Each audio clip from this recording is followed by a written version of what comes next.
I couldn't see the power of leverage then. I couldn't see how this would help me with life interruptions when my mother, as soon as we enrolled, had a massive stroke and a brain bleed immediately afterwards. And somebody was going to need to be there to take care of her and pay household bills and taxes and be able to fly back and forth and make sure that she was good. Because now she'll never have the same life that she had. It was a life interruption the moment we opened this business. But the one thing I didn't have to worry about was whether or not I could take care of my mother.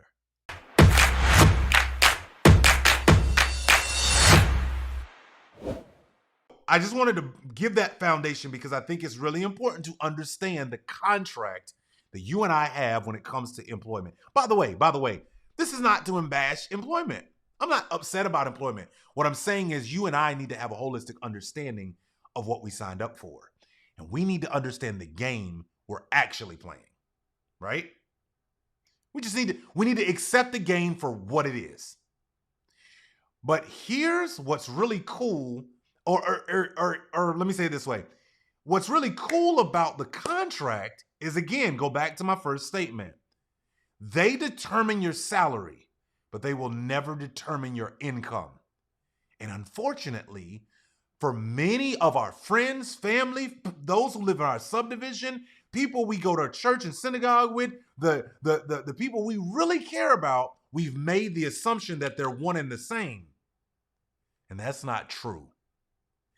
This is where leverage comes in. So what's your alternative then? If you all right, you're frustrated at the job and you're noticing like, oh, wait a second, this contract is not fair. And there's a lot of assumptions in this contract. Well, you can go get a second job.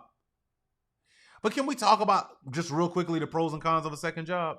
A second job is not going, you're going to work more hours away from your family that you care about the most, and you're going to make less money than your main job. That doesn't help at all. You could just go change jobs, or you could start something else. Or what if you did one of the greatest things that I believe, and this is why I said it's they said the boat is rowing upstream. That's right. Yeah, like just understanding like what we work in, right? So what is our alternative? Your alternative is what you already have in your hands now and why you're on this Zoom. It's called the power of a leveraged business. Why choose a leveraged business if I'm in this job with this contract and there's all these assumptions? Why would I go and choose a leveraged business? Well, let's just look at what leverage does for you and I. Okay? Number one, the business model has already proven it works, and that the people are actually buying the products they really want and actually buying the services they're really looking for. Okay, I like that part about the leverage. Number two, you don't have to be the expert. How many of you have to be the expert and understand every single ingredient that we have here for every single product? Anybody? Anybody have to be the full-on expert of all the stuff? Anybody? No, I didn't think so. Right?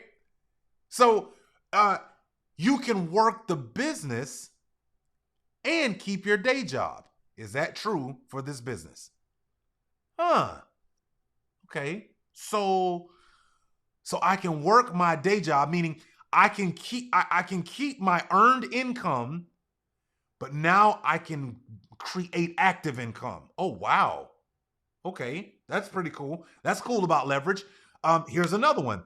The company is already heavily invested in ensuring that the business improves, that it grows, that there are systems in place, that you can ensure that that there's going to be customer service, right? Like that's pretty cool about using a leveraged business model, right? The company is heavily invested.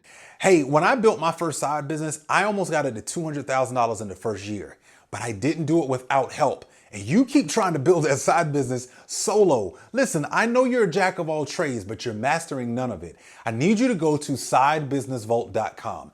Jump into the active community. You'll be able to be in there. And guess what? I've already got content available just for our people. And guess what happens? When you're in there and you can get access to like my side hustle secrets, or you can get access to the 10K blueprint and learn how to make $10,000 a month, plus much more, it makes your life easy. And I'm gonna show you how to maximize your day job so that you can become the type of leader and the person that they cannot do without. But the only way you're gonna get there is you gotta have help. Go to sidebusinessvault.com, jump in. There's a free trial membership to see what the information is and see how it works for yourself. Go in there right now, grab the information, and let's go. Then what is it that we've got to do, right? What is it we got to do? Well, the only thing you and I are responsible for in a leveraged business model is to do what? I guess it's just to bring more people to the business to understand the products and services that they can leverage. And this can even be done part-time. Interesting. Wait a second. Wait. I'm sorry, but my leveraged business model is starting to sound a whole lot better than my actual salary job, right? This is why I tell you, you have a gift sitting in your hands. Because if people really understood leverage, if you and I really understood what we have our hands on, there wouldn't be a no great enough that would stop you from getting to the next yes. There's not a no, there's nobody that can say no to me that is going to make me stop growing this business. It's not, because I understand what I have on my hands. Well, so let's contrast that versus what's happening in the world, because I just want us to understand what leverage looks like in real time. Let's talk about some realities, okay? Who else is leveraging something of you all day, every day? Your job is leveraging your time, your energy, your degree, your skills. Those four. Is that true? Somebody tell me down in the comments, yes or yes. Is your job leveraging all of those things? Okay, I see a lot of yeses. Every place that you've ever spent money is also leveraging your word of mouth. Is that true? Yes or no?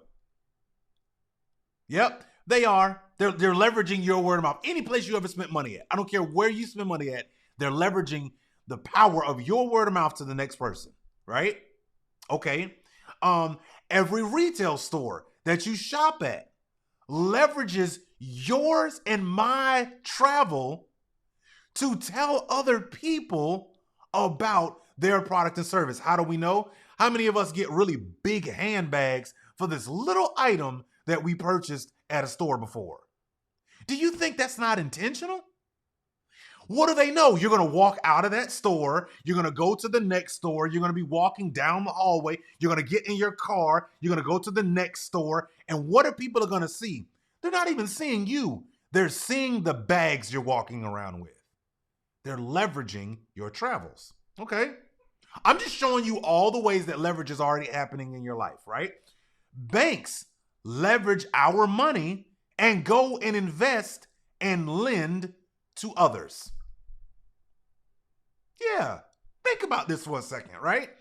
Okay, why do I bring all of this up? Because I want us to understand the power of leverage. We now have that same power in our hands. That is mind-blowing to me every single day. I have the same power a bank has. I have the same power a big retail store has. I have the same power. Same one. Right? So, okay. Here's something I want you to understand that those you have yet to go talk to don't know this yet. If you have no leverage in your life right now, you are someone else's. Period. If you don't have any leverage, you are someone else's leverage.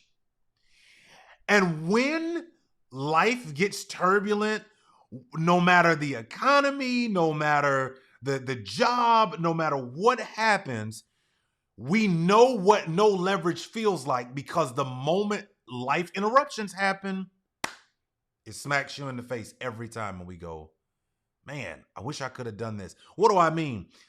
I remember burying my grandmother. I remember the arguments between my mother and her sisters, and the conversations about how much it's going to cost and who's going to do this. You know what's really interesting at those times of life? The most time invested is not talking about our memories of my grandmother, not talking about, man, I remember when she did this or when she cooked that or when she said this to us. The heavy invested time after someone passes is typically fighting about money. Because that means that everybody in that room has no leverage. Sad, but true. When I've had friends of mine or me, okay, all right, I'm gonna talk about myself because I'm okay with doing that.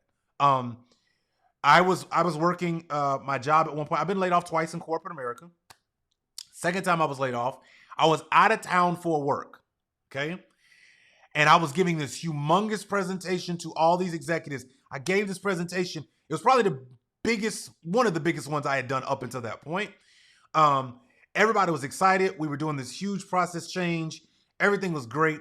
And it was like 60 different leaders. They all had flown to the East Coast, to this area in Raleigh, North Carolina. And I gave this presentation. Everybody was thankful. They were happy. I got all these accolades, all these kudos. I left the meeting at 1:00. I had a 2:30 meeting. So that means I had some time in between to go grab some lunch and get ready for my next meeting. Everybody was thankful. Everybody was shaking my hand. I got a lot of recognition. And I got a text from my manager at the time, and she said, hey, I need to see you immediately after the meeting is over. I'm like, great, that's cool. I'm thinking maybe something's great's gonna happen. I'm getting a bonus. And I walked in the room. It was just me and her. And she said, I'm sorry, Chris, but we're letting you go. Please don't tell anybody. Grab all of your stuff. Drive back home. Oh, I'm sorry. I didn't tell y'all. Not only was I out of town for them, I was in their rental car for the corporate car, on the corporate card. And I got to drive home after having this extreme high and falling rock bottom. $80,000 a year job to $9.15 the following week working retail. I don't have a problem with retail. My point is I had no leverage. So I'm crying my eyes out driving home 2.5 hours because I don't know what I'm going to do. I didn't have any leverage. See, when you understand this gift that you and I have and you leverage it properly, whatever life interruptions happen, the last thing you're going to be worried about is the money. Hey, here's something that I know that you're facing because I was there when I first built my first side business, almost $200,000 in the first year. See, this is you, and this is where you want to be. There's a happy place, right? But here's the problem. In between getting there, there's all these ups and downs and back and forths and going back and forth. And the problem is you're trying to do it solo. I'm telling you right now, if you go to sidebusinessvault.com, jump into an active community of other side business builders who are all learning and growing together, I promise you, you can get to where you want to be faster, and it would actually help out because I know you're probably sick of being frustrated just as much as I was. Go to sidebusinessvault.com. Let's get back to the episode. When baby boy falls off his bike and breaks his tooth again, and you got to go to the dentist, what we're trying to give is the people this gift that says when life interruptions happen, you don't have to worry about it. It's okay. The last thing you got to worry about is the financial side of that life interruption. Hope I'm making sense to everybody. Okay. So, all right, let me wrap up. When you and I started this business, You didn't start behind anyone else. You and I started with leverage. I want you to put down in the chat right now, everybody watching this, if you're driving, do not stop the steering wheel. You still keep your hands on the wheel. But everybody else, I want you to write this down. I have leverage. Just those 3 words. And I don't care if you got to put on a sticky every morning. I don't care what you got to do. But I need you to wake up every day saying, thank God it's Tuesday. I have leverage. Right? Whatever it is. But I need you to go to bed thinking that. You got to understand this gift that you have.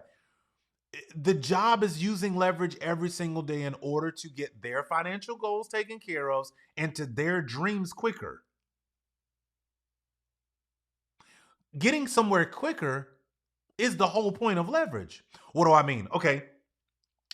If I need to get from North Carolina to Los Angeles, y'all tell me down in the chat. Is a skateboard a slow way or a fast way to get from North Carolina to Los Angeles? Fast or slow? Okay, slow. Got it. Well, what if I go from a skateboard to a bicycle? Is that faster than a skateboard? Yes or no? Is that faster? Okay. What if I went from a bike to a car? Clearly, that's going to cut down a couple of weeks, right? Or what if I went from a car to a 747? I now compress time into hours. Do you understand that's what leverage is? It's the compression of time. That's real leverage. It's just the compression of time. I'm going to find this last quote. I stated this earlier this week because it's been something that's been on my mind. But here's the thing about compressing time. You can't want the compression of time and avoid the speed of implementation, because they actually work together. You cannot avoid you cannot want the compression of time in your life in this business, but try to avoid the speed of implementation. Why do I say that? I say that because too many times we get really excited about the business, but haven't really gone to work the business. This is the opportunity that we found as a gateway to increasing the pace at which money flows our way, and that we can provide help to other people and hope to other people. This is why it's a gift. I couldn't see the power of leverage then. I couldn't see how this would help me with life interruptions when my mother, as soon as we enrolled, had a massive stroke and a brain bleed immediately afterwards. And somebody was going to need to be there to take care of her and pay household bills and taxes and be able to fly back and forth and make sure that she was good. Because now she'll never have the same life that she had. It was a life interruption the moment we opened this business. But the one thing I didn't have to worry about was whether or not I could take care of my mother. Because I and you have leverage. And it's a powerful tool. Very powerful. The last thing I'll state is this. I know that all of us have dreams and that we all want to be able to, we want them to come true. I don't think there's a person walking around that doesn't want their dreams to come true. But I want to give you a little word of advice, and I'm learning this more and more every single day. You have to protect the dream that you have. You ever seen a little kid get a toy and, they're hanging out with little kids, but they'll let them play with a few toys, but they have that one that they're like, this is mine. This is my He-Man. This is my Tonka toy, right? And you're like, come on, share your, no, this is mine. Right? While that might be like cute and we're like, oh my gosh, why would you do that? I think we need to start acting that way when it comes to our dreams. You and I have to start protecting our dreams fearlessly. Because if you don't, here's what happens. Think of your dream as a balloon. If you really want a cool idea about the way dreams work, go watch a kid movie. It's called Up. I'm not going to explain it to you. Just go watch it and then you'll see how this correlates. It's called Up, UP. Just the movie Up. It's a really great movie. If you watch it. You know, kids' movies have a lot of truth in it for us adults, and we end up learning more than probably our kids. Go watch that movie. Why? Because if you let others poke and critique your dreams, you will end up like a person with a full bucket of water on the road to achievement in life. But because you let so many people tell you this, are you crazy? Why are you starting that business? You better focus on that job. You better worry about what you need to do right now. Why are you telling people about that? Why do people need to see if you keep letting people poke your bucket full of dreams on the highway of life of achievement? Guess what's going to happen? You'll arrive, but you'll arrive unfulfilled. You'll get to a place in the future, but it won't be what it started as. Because what we didn't realize was that I should have been protecting my dream along the way. I let the no's be way louder than the yeses. The rejection, the setbacks, all the stuff. You're going to experience it. But I protect my dreams really like fearlessly.